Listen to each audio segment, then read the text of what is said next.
여러분 밤새 잘 쉬셨습니까? 11월 7일 이제 벌써 목요일입니다. 계속해서 이데일리 TV 뉴스 브리핑 이어가겠습니다.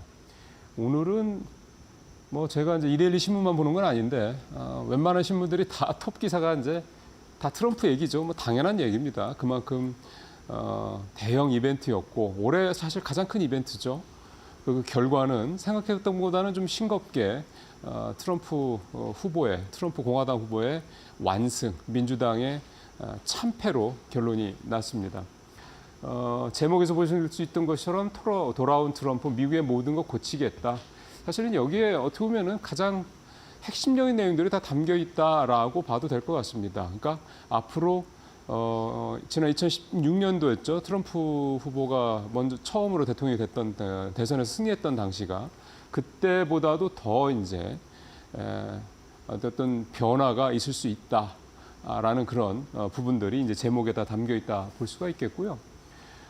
단순히 대통령만 이제 공화당에서 가져간 게 아니라 이 상원도 이미 상원은 뭐 어제 오후에 확정이 됐고요. 하원도 지금 아직 계속 진행이 되고 있긴 합니다만 현재로서 봤을 때는 하원도 공화당이 장악을 할 가능성이 높아지고 있습니다. 이렇게 되면 뭐 계속 요즘에 새로운 단어죠. 레드 웨이브. 그러니까 공화당이 싹 쓸어버리는 이런 어떤 판세가 현실로 사실상 거의 다 이제 확인이 되고 있다. 이렇게 좀 봐야 될 것 같습니다. 트럼프 승리의 원인들 여러 가지가 있겠습니다만 굳이 하나를 꼽는다면 결국 경제가 아니었나 싶은 생각이 듭니다. 그러니까 트럼프라는 사람이 이게 원래 정치인이 아니라 기업인이었지 않습니까?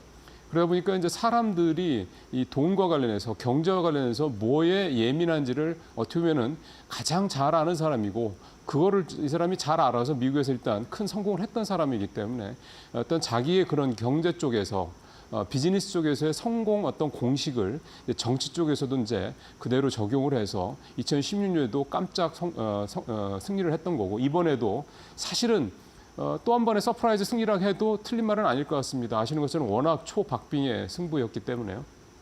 근데 결과는 너무나도 싱겁고 압승으로 끝났다. 이거 봤을 때는 결국 사람들은 여전히 경제에 대해서 가장 큰 관심을 갖고 있다라는 거였고 그거를 누구보다도 본능적으로 잘 알고 있는 트럼프가 그거를 잘 공략했기 때문에 성공을 했다. 뭐 경제에 대한 뭐 부분들은 다양하고 어떤 사람은 물가일 거고 어떤 사람은 소득일 거고 다양하게 있겠습니다만 어쨌든 트럼프가 그 전체적으로 경제와 관련돼서 사람들이 필요로 하는 거, 사람들이 좀 힘들어하는 거, 사람들이 좀 원하는 거 이런 거를 잘 캐치해서 그거를 공약이라든가 또는 선거 운동 과정에서 투영을 했기 때문에 결국 미국 국민들의 상당수의 이렇게 선택을 받았다 이렇게 해석을 해볼 수가 있겠습니다. 오늘 이데일리 신문은 보시는 것처럼 1면은 물론이고 2면, 3면, 4면, 5면에 걸쳐서 이 트럼프의 재선과 관련된 여러 가지 상호 영향 인부른 분들을 자세하게 좀 다뤄주고 있는데요. 일단 톱 기사에서 이런 내용들 담겨 있다는 걸 말씀을 드리고 저도 좀 이제 구체적인 내용으로 좀 하나하나 들어가 보겠습니다. 자, 우리 입장에서 봤을 때 또 우리 주식시장 입장, 우리 경제 입장에서 봤을 때 역시 트럼프의 이 경제 정책 이게 이제 앞으로 우리 시장, 우리 경제에 어떤 영향을 미칠 것이냐, 또 트럼프의 이런 정책들이 향후 글로벌 시장에 또 어떤 영향을 미칠 거냐, 이게 제일 관심 있고 중요한 부분이겠죠. 일단은 기본적으로 우리와 관련돼서는 어제 주식시장에서 그대로 나타났듯이 2차 전지주 등 이 친환경 관련주들이 크게 떨어졌던 데서 알 수 있듯이 트럼프의 어떤 친환경 관련 쪽보다는 이 기존의 화석연료 쪽, 에너지 쪽에 힘을 주고 있는 그런 정책들의 영향이 고스란히 나타나고 있고 앞으로도 그렇게 나타날 것이다 얘기가 되고 있습니다. 특히 우리 입장에서 봤을 때는 우리의 주력 산업이라고 할 수 있는 반도체와 배터리, 전기차 이쪽이 바이든 정부 기간 동안에 지금 미국에 아주 대대적인 그런 투자를 하고 있는 미국의 이제 리쇼어링 정책 때문에 하고 있는 상황이다 보니까 지금 기본적으로 트럼프 대통령이 되면 보조금을 왜 줘야 되냐 이런 입장을 갖고 있기 때문에 보조금을 받는 부분에 대해서 상당히 좀 기대를 하고 있는 예를 들어서 LG 에너지 솔루션 같은 경우 올해 4,600억의 세액공제, SK온 같은 경우도 상당히 세액공제를 많이 받았는데 이게 없으면 사실 2차 전지 업체들은 바로 이제 영업 적자거든요. 이런 부분들. 삼성 같은 경우도 64억 달러, SK하이닉스도 4억 5천만 달러 보조금 받을 예정인데 이런 부분들 이게 이제 현실화되지 않을 경우 여러 가지 문제들이 생길 수 있다. 이런 부분들이 되겠죠. 자동차, 전기차 쪽도 마찬가지고요. 자, 이런 부분들이 어제 시장에서도 그대로 반영이 됐고 이게 이제 실제로 구체화될지 여부에 대해서 여러 가지 설왕설래가 있긴 합니다만 트럼프의 성향상 그대로 실현될 가능성이 높다. 이렇게 얘기가 좀 전망들이 나오고 있습니다. 굳이 따지자면 좀 부정적인 쪽으로 봐야 된다라는 건데 이런 부분들 때문에 정부와 우리 기업들의 대응이 상당히 시급하다. 이런 내용들이 이제 이데일리 기사에 담겨 있습니다. 자, 이제 뭐 더 자세한 내용들은 신문을 이제 보시면서 잘 참고하시면 될 것 같고요. 어제 우리 시장에서 사실은 가장 예민하게 발했던 건 앞서 말씀드린 2차 전지들 뭐 급락했다 이것도 있겠습니다만 사실 우리 경제 전체로 봤을 때는 이 환율입니다.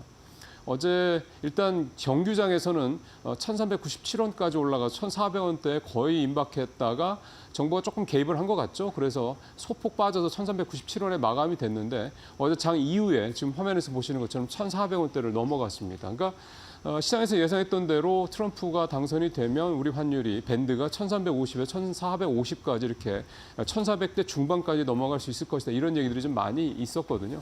실제로 현실화되고 있다 좀 이렇게 볼 수가 있는 거고 또 제목에서 보시는 것처럼 비트코인도 이제는 뭐 거의 76,000달러 넘어서 8만 달러를 향해 갈 정도로 역시 예상했던 대로 비트코인도 가격도 굉장히 강하게 오르고 있습니다. 근데 뭐 둘 중에서 어쨌든 우리 입장에서 봤을 때 이 환율 문제가 상당히 심각한 문제가 되기 때문에 이렇게 올라갈 경우 과연 이제 이를테면 정부가 뭐 적극적으로 개입할 수 있는 여지가 있느냐 또 정부의 의사가 그런 것들이 반영이 돼 있느냐 뭐 그런 여러 가지 얘기들이 나오고 있긴 합니다만 기본적으로 정부의 스탠스가 조금 변화되는 측면 즉 1,400원이라는 거 우리가 목숨 걸고 마지노선으로 지켰던 이 1,400원이라는 거에 대해서 이제 정부 그러니까 금융당국도 그렇고 그러니까 기재부도 그렇고 한국은행도 그렇고 조금 미묘한 입장 변화의 조짐들도 나타나고 있는 상황이기 때문에 1,400원 넘어가는 부분에 넘어간다고 그래서 우리 정부가 과거처럼 막 적극적으로 외환보유액을 투자해서 집어넣어서 환율을 방어하겠다 이러지 않을 가능성도 높다. 그럴 경우 환율이 좀 더 튈 수 있다 이런 얘기도 좀 되긴 합니다. 오늘도 좀 달러 인덱스가 1.5% 가까이 또 올랐기 때문에 당분간 예상했던 대로 트럼프 대통령의 당선과 더불어 달러와 강세 현상은 좀 계속될 수밖에 없고 상대적으로 우리 원화의 가치, 그러니까 원달러 환율의 상승, 그다음에 원화 가치 하락은 좀 더 이어질 수밖에 없다.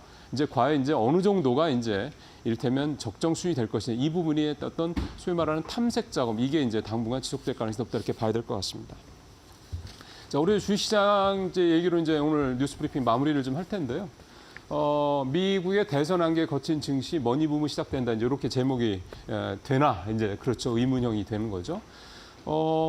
사실은 미국 대선은 올해 있어서 봤을 때 가장 대형 이벤트였고 주식시장에서 봤을 때 대형 이벤트라는 거는 또 가장 큰 불확실성적인 요소, 가장 큰 변수다 이렇게 또 역으로 해석을 해볼 수가 있겠습니다. 그러니까 이제 시장 측면에서 봤을 때 큰 측면에서 봤을 때는 올해 가장 큰 불확실성 요소, 변수 하나가 일단 해소가 됐다라고 이제 해석을 해볼 수가 있는 거고, 이제 그럴 경우에 이제 이런 불확실성 해소 이후에 이제 시장에서는 어떤 식으로 이제 반응을 할 것이냐 이렇게 나타나는데요. 어제 뭐 우리 시장이 좀 많이 떨어졌고 환율은 좀 많이 올랐고 일부 섹터들은 굉장히 떨어지고 일부 섹터들은 또 급등을 하고 뭐 이런 여러 가지 상황들이 있었습니다만 사실 그거는 일종의 좀 약간 지역적이고 일부분의 어떤 문제라고 좀 보셔야 될 것 같고 이제부터는 좀 큰 그림이 그려져야 될 상황인 건데.